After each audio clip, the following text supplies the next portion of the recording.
గురువారం నాడు తిరుప్పావడం సేవలో వేద పండితులు వేద పారాయణంతో పాటు శ్రీనివాస గద్యం పఠిస్తారు.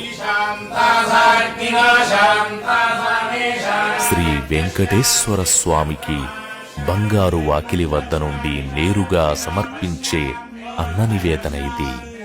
బంగారు వాకిలి ముందు గరుడాల్వార్కు ఎదురుగా 4 స్తంభాల మధ్య 484 కిలోల బియ్యంతో తయారు చేసిన పులిహోర రాశిని పెద్ద శిఖరంలాగా ఏర్పాటు చేస్తారు.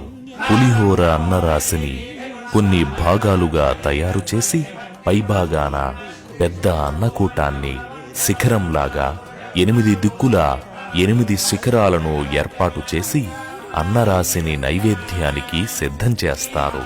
అందుకే ఈ తిరుప్పావడను అన్నకూట మహోత్సవం అని పిలుస్తారు.